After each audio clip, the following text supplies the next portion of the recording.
মাঘ পঞ্চমীর আগে প্রায় ১৬৩টা বছর ধরে লক্ষ্মী পুজোর সময় পুজো পান দেবী সরস্বতী। খানিকটা গল্পের মতন মনে হলেও ঝাড়গ্রামের বিনপুর ২ ব্লকের হারদা গ্রামে তেমনটাই রীতি।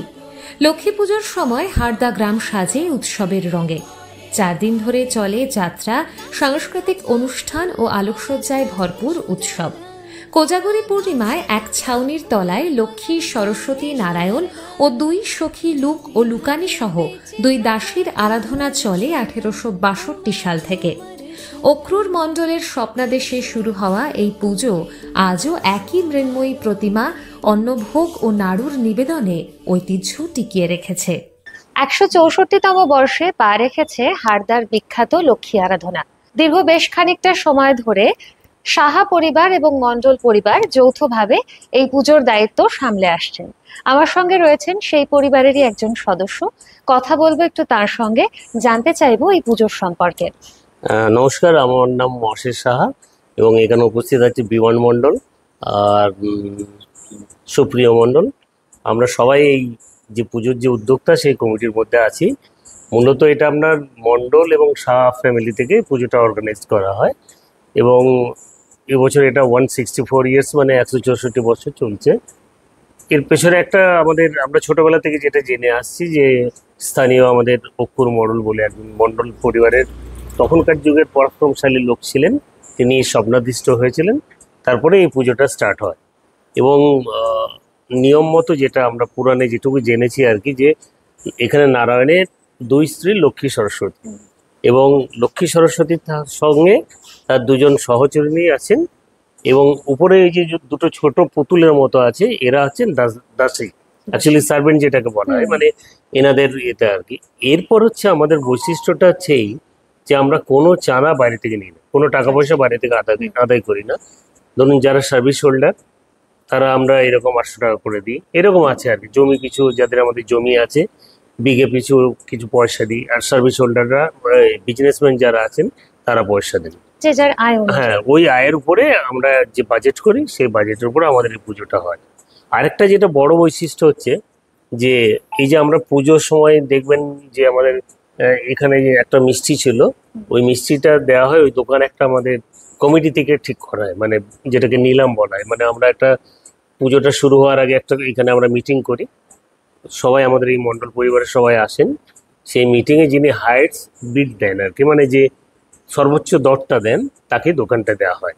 তো জেনারেলি আমাদের অফিসিয়াল অনুযায়ী 5 দিন এটা থাকে, কিন্তু আরও কিছুদিন এক্সটেন্ড করা থাকে এবং সেখানে ওই যে নির্দিষ্ট যে আমরা দাম ঠিক করে দিই, জিলিপির 100 টাকা, মিষ্টি 100 টাকা, এইরকম, তার বেশি নিতেও পারে না।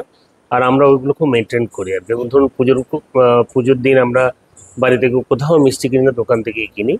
এমনকি যারা পুজো দিতে আসেন অন্যান্য গ্রামের অন্যান্য লোকেরা, তারাও ওখান থেকে মানে নিয়ে আসেন। এবং আমাদের সবচেয়ে বড় বৈশিষ্ট্য বাজি একটা হয়, বাজি ফাটানো হয়, মানে যেটা দূর দূরান্ত থেকে, যেমন ধরুন এবছরও প্রচুর লোক এসেছিল, আনুমানিক প্রায় বোধহয় 50-60 এরকম কাছাকাছি হবে, মানে তিল ধারণের জায়গা ছিল না। আর আরেকটা বড় বৈশিষ্ট্য হচ্ছে যে আমরা প্রত্যেক বাড়িতেই মণ্ডল শাহ ফ্যামিলি থেকে আমরা বলে দিই যে ওই একটু আতপ চাল, একটু চাল, এগুলো নির্দিষ্ট করে সবাই দিয়ে যান এবং সুশৃঙ্খলভাবে, কারো কোনো মনের থাকে না, এবং সেগুলো নিয়ে আমাদের পুজোটা শুরু হয়। ট্র্যাডিশন এটাই বলতে পারেন। আর যখন যাই তখন আমাদের এই হরিনাম সংকীর্তন এইসবগুলো গ্রামীণ যে এগুলো থাকে ট্র্যাডিশন, সেগুলো আমরা বজায় রেখেই পুজোটা করি। এবং ক্রমশ এই পুজোটার যে খ্যাতি আর কি, সেটা বলতে পারেন আপনাদের সংবাদপত্রের দৌলতে বা বিভিন্ন কারণে আর কি এটার খ্যাতি ছড়িয়ে পড়েছে। এবং সবচেয়ে বড় যেটা হচ্ছে এই জিলেপিটার প্রচণ্ড ডিমান্ড, মানে বিভিন্ন থেকে বাইরের দেশেও গেছে, বলতে নেই, কানাডাও গেছে, যারা আমাদের রিলেটিভরা পাঠিয়েছেন, কোথাও সৌদি আরবে পাঠিয়েছেন, এরকম আর কি। তো এটা খেতে খুব ভালোই লাগে। এবং সবচেয়ে যেটা বড় ব্যাপার, এই সময় গ্রামের যারা যেখানেই থাকুন না কেন, হার্ট অ্যান্ড সোল চেষ্টা করেন এখানে আসার আর কি। যার ফলে এটা আমাদের কাছে একটা খুব আনন্দের ব্যাপার, মানে দুর্গাপুজোর আনন্দটাকে আমরা যে ভুলে যাই, শুধু এই লক্ষ্মী পুজোটায় অংশগ্রহণ করবো। আমরা যারা এখানকার বাসিন্দা বিভিন্ন জায়গায় স্ক্যাটার হইতে ছড়িয়ে আছি, সেটাই আজকে আমাদের বড় বৈশিষ্ট্য আর কি।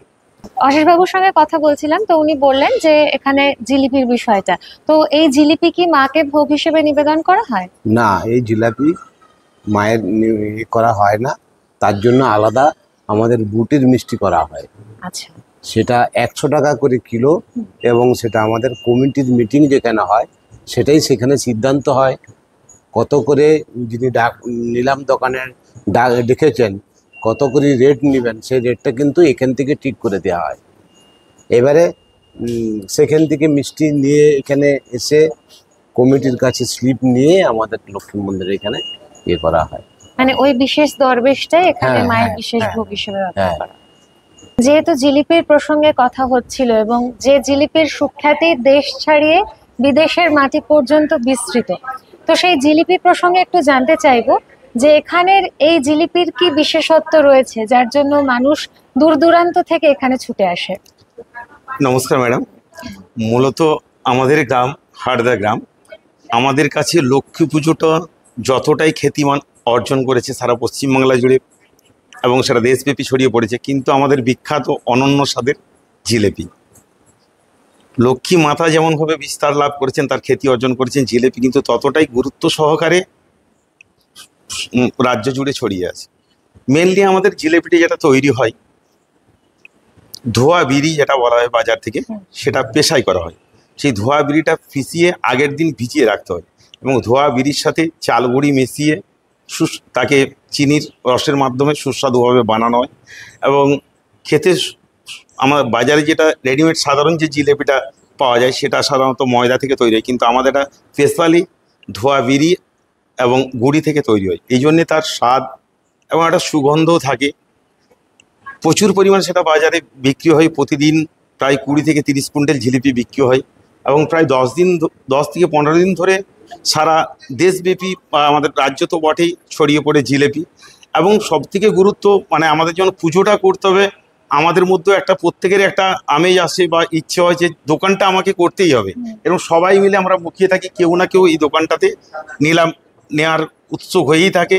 সে তার মানে স্ব ইচ্ছায় এবং ইচ্ছে করে যে বাজারে আমি জিলিপিটা সবার হাতে তুলে দেবো, এই ইচ্ছা নিয়েই সেই দোকানটা করে। দোকান এবছর আমাদের পুজোয় মাননীয় সিন্টু সাহা মহাশয় পেয়েছেন ডাক নিয়ে, যথেষ্ট পরিমাণে বিক্রি চলছে।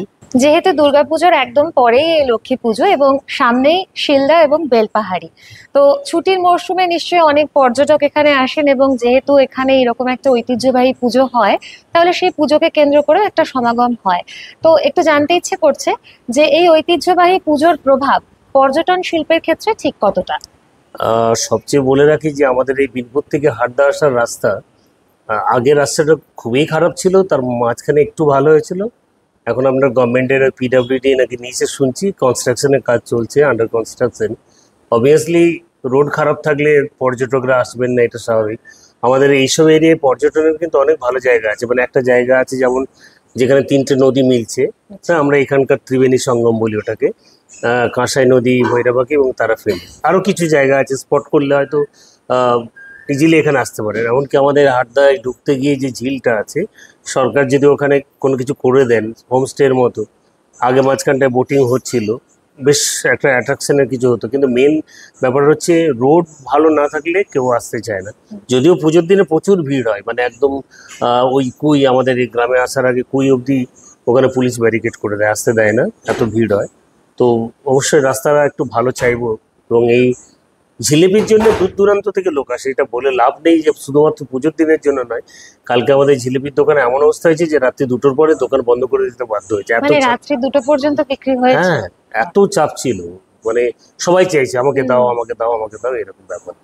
তো মূলত এক হচ্ছে লক্ষ্মী ঠাকুর, প্লাস হচ্ছে ওই আতশবাজি দেখার একটা আকর্ষণ, আর সেকেন্ড হচ্ছে আপনার এই যে জিলিপির যে স্বাদ আর কি, এটার জন্য সত্যি কথা এখন এটা একদম পর্যটন শিল্পের মতোই হয়ে গেছে আর কি।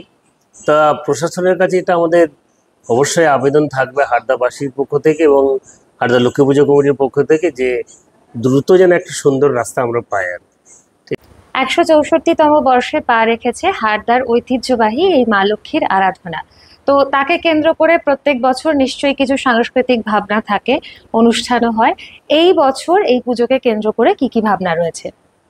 আমাদের মা লক্ষ্মীর পুজোতে যে ভাবনা থাকে, এটা তো আমাদের নিজস্ব কোনো চিন্তাভাবনা নেই, গ্রামীণ চিন্তাভাবনা থেকে উঠে আসে। আমাদের একটা কমিটি গঠন হয়, গ্রাম থেকে এবং সাহা ও মণ্ডল পরিবারের পুজো এটা, তাদের থেকে এটা কমিটি তৈরি হয়, কমিটি সে সিদ্ধান্ত নেয় এই বছর কি কি পরিকল্পনা আমাদের থাকবে। তার মধ্যে থাকে 5 দিন ধরে আমাদের পুজোটা চলে, অনুষ্ঠান চলে, এটা 7 দিনও হতে পারে। 2 দিন যাত্রা থাকে, সাংস্কৃতিক অনুষ্ঠান থাকে এবং ওই জি বাংলার জাতীয় কোনো নায়িকাকে আনা হয়, আমাদের যে গান করে যে সমস্ত, যেমন এই বছরের আছে মন্দিরা সরকার আর জগদ্ধাত্রী, সিরিয়ালের জগদ্ধাত্রী, আর কীর্তন থাকে একটা মদনমোহন কীর্তনিয়া, এবছর আছে শিউলি দাস। তারপরে তো গ্রামীণ সাংস্কৃতিক অনুষ্ঠান, খেলাধুলা, বিভিন্ন ধরনের নাচ গান, কচি কাচাদের দিয়ে বিভিন্ন রকম অনুষ্ঠানগুলো চলতে থাকে। এইভাবে 1 সপ্তাহ ধরে অনুষ্ঠান আমাদের চলে। পুজোকে কেন্দ্র করে অবশ্যই উৎসব, এবং উৎসব মানেই সেখানে খাওয়া দাওয়ার একটা বিষয় থেকেই যায়। আর এখানে খাওয়া দাওয়ার কেন্দ্রবিন্দু হচ্ছে জিলিপি। তো এই যে জিলিপি বানানোর বিশেষ প্রথা, এটা কবে থেকে চলে আসছে বা এই সবটা সম্পর্কে একটু বলুন। এই জিলিপিটা আমাদের প্রথম থেকেই চলে আসছে, মানে যত বছর পুজো 163তম শেষ হয়েছে, 164তম আমরা পদার্পণ করব। তো এখন পর্যন্ত ওই জিলিপি কথাটা চলে আসছে পূর্বপুরুষ থেকেই। আগে হয়তো দাম কম ছিল, এখন একটু বেড়েছে। এখন আগে দোকান ডাক কম হতো, এখন দোকানের ডাক বেড়েছে। আর তার কারণটা হচ্ছে জিলিপি একটাই দোকান, যতদিন ঠাকুর থাকেন ততদিন আমাদের জিলিপি থাকে। আর এই পুজোর বিশেষ আকর্ষণটাই হচ্ছে জিলিপি। এই জিলিপি বহু দেশান্তে যায়, দেশ বিদেশে যায়, বাংলা, বিহার, উড়িষ্যা, এমন কোনো প্রান্ত নেই যে জিলিপি পৌঁছায়নি। এই জিলিপির মাহাত্ম হচ্ছে এটা মায়ের দ্বারাই তৈরি, মানে এই 1 মাস 1.5 মাস 2 মাস পর্যন্ত জিলিপি নষ্ট হয় না। যত পুরনো হবে তত জিলিপির স্বাদ যেন বাড়বে, গাঢ় হবে। একই সঙ্গে যে কথাটি না বললেই নয় তা হলো এই লক্ষ্মী পুজোয় জিলিপির টান। হারদার সেই অমৃত স্বাদ জিলিপি, যার টানে প্রতি বছরই ঢল নামে হাজার মানুষের। দুর্গাপুজো শেষ হতেই এখানে মেলা বসে শুধু থরে থরে জিলিপির জন্য। চাল বিউলির ডালের সে বিখ্যাত জিলিপি কিনতেই লম্বা লাইন পড়ে। বিক্রি হয় 2 শতাধিক কুইন্টাল। প্রথা মেনে এবারও একটি মাত্র দোকান পেল জিলিপি বিক্রির বরাত। নিলামে 2,99,000 টাকায় জয়ী হয়েছেন হারদা গ্রামেরই সিন্টু সাহা। এবার যুগের হাওয়ায় নতুন সংযোজন, অনলাইন বুকিং। নির্দিষ্ট হোয়াটসঅ্যাপ নম্বরে বুকিং করলেই ঠিক সময়ে হাতে মিলবে গরম জিলিপি। আমরা দাঁড়িয়ে রয়েছি সেই ঐতিহ্যবাহী বিপণীর সামনে, যেখানকার জিলিপির টানে বিদেশ থেকে পর্যটকরা ছুটে আসেন। এবছর নিলামে 3 লক্ষ টাকা দর দিয়ে জিলিপি তৈরির বরাত পেয়েছেন সিন্টু সাহা। কথা বলবো তার সঙ্গে, জানতে চাইবো এবছর জিলিপি বিক্রির কিরকম অবস্থা বা কতটা সাড়া তারা পাচ্ছেন। ওই ভিতর আমরা আমাদের টার্গেট আছে 300 কুইন্টালের জিলাপি বিক্রি করবো। যে সাড়া পাচ্ছি, মানুষজন আসছে, মানে যেটা 163 বছরে এত মানুষজন কোনোদিন আসে এবছর যেটা এসছে, আমরা সেটা আশা করছি 300 কুইন্টাল পার হয়ে যাবে, এরকম ধরনের আমাদের একটা আশা আছে। এখানে জিলিপির যে বিশেষত্ব সেটা হচ্ছে তার উপকরণ দিয়ে। তো কি উপকরণ দিয়ে এখানে জিলিপিটা বানানো হয়? প্রথমত বিড়িগুড়ি লাগে, তার সঙ্গে ময়দা, চালগুড়ি, তারপর খাবার সোডা আছে। তার সঙ্গে আমাদের যে কারিগর, যেটা মেন কারিগর আমাদের হারদারের রঞ্জিত দেবক, ও হচ্ছে আমাদের মেন কারিগর। ওই জিলাপিটা তৈরি করার জন্য সম্পূর্ণ সহযোগিতা করে। কীভাবে খামি ভাগ ডাক দেয় সেটাও।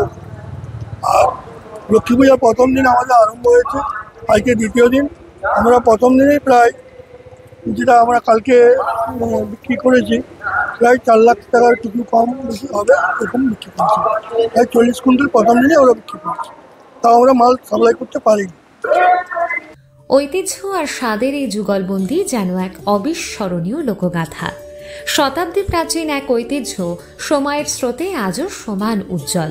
আসলে এমন আরাধনা বাংলার মাটির গভীরতম সংস্কৃতির আয়না, যা প্রমাণ করে শিকড়ের টান, যা আদি, যা ঐতিহ্য, তাকে বাঁচিয়ে রাখলেই আগামীর স্বপ্ন দেখার সাহস কুড়োনো যায়।